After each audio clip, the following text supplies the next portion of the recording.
The first morning at my new lakefront home felt like stepping into a postcard. The air smelled of pine and open water, sunlight rippled across the waves, and for the first time in years, I felt like I'd actually made it. After years of city noise and cramped apartments, this place was peace, real, quiet, breathing peace. I spent the day unpacking, humming to myself and admiring the small wooden dock stretching out behind the house. That dock was my favorite feature, solid, sturdy, perfect for morning coffee and evening fishing. I'd even dreamed of restoring it with fresh paint and new railings. As the sun dipped low, I stood at the edge, watching the reflection of the trees shimmer. It felt like my own little slice of heaven. But paradise, as I'd soon learn, never lasts long when an HOA is involved. The moving truck hadn't even left when I noticed a group of clipboard-wielding strangers approaching. They marched with the confidence of people who believed the whole neighborhood belonged to them. I didn't know their names yet, but that was the moment I met the HO, and my peaceful dream home turned into a battleground. They didn't even knock. The group stopped right in front of me, and the woman leading them, short blonde bob, sunglasses perched like a crown, introduced herself as Margaret, president. She looked at my dock the way a hawk eyes prey. "This dock," she said, "isn't compliant with neighborhood guidelines. You'll need to remove it immediately." I blinked, unsure whether to laugh or ask for clarification. I literally just moved in. The dock had been there long before I bought the property. "Ma'am," I said politely, "the dock's in the sale listing. It's been here for decades." Margaret's lips curled. Previous owners didn't follow the rules. "We're restoring order." Behind her, two board members scribbled notes, nodding like disciples. Another man took pictures with his phone, probably imagining himself some kind of HOA enforcer. I tried to stay calm. "Well, before you order me to tear down something I own," I said, "maybe we should check who actually has authority over it." That hit a nerve. Her smile froze. "We'll be in touch," she said before strutting away. I watched them march off, feeling the calm of the lake slowly fade. Something told me this wouldn't be the last time they showed up uninvited. That night, I poured myself a cup of coffee and started digging. I pulled out every property document I had, scanned the survey maps, and read through the deed line by line. What I found made me grin. The HOA's jurisdiction ended right at the edge of my backyard, and the dock extended into county-controlled waterway property.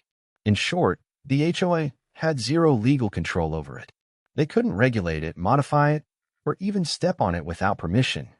But instead of rushing to confront them, I decided to wait. Sure enough, the letters started coming, bright yellow envelopes stamped "Notice of Violation." Each one was more threatening than the last. Fines, legal action, immediate removal, or further penalties. I could tell Margaret thought she'd scare me into compliance.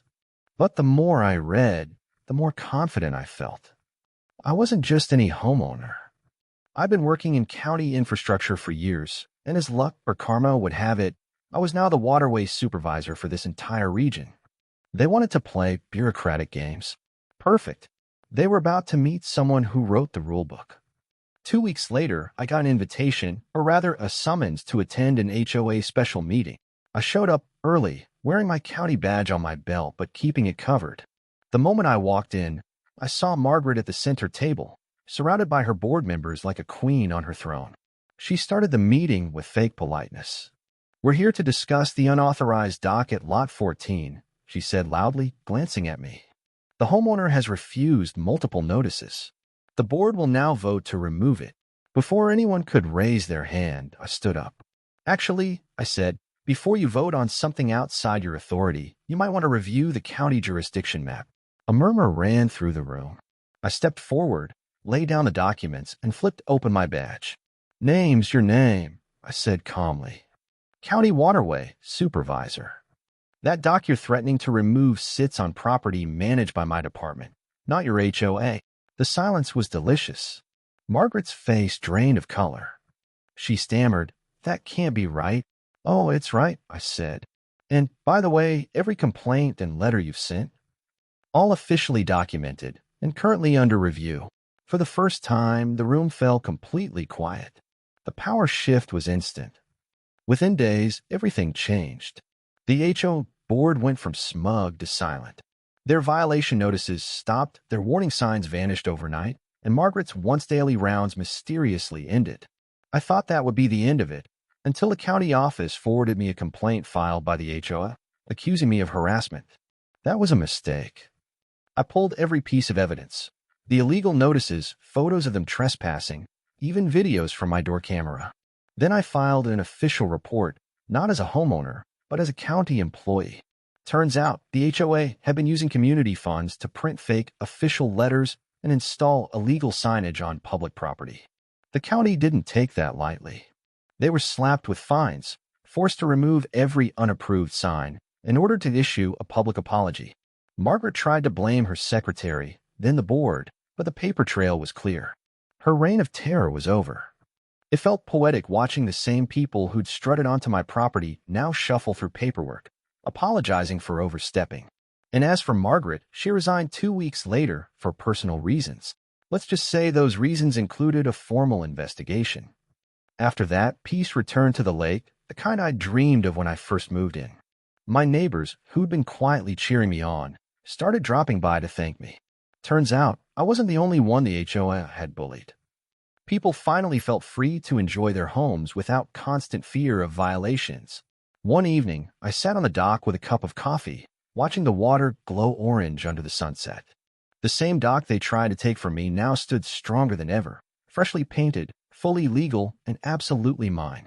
A small group of ducks drifted by, calm and unbothered, like the whole lake itself was sighing in relief. I smiled. Some battles are worth fighting, especially when arrogance meets accountability. And as for the HOA, well, they still exist, but let's just say they don't come anywhere near the water anymore. Not after learning that the man they tried to bully happened to be the one who manages the tides.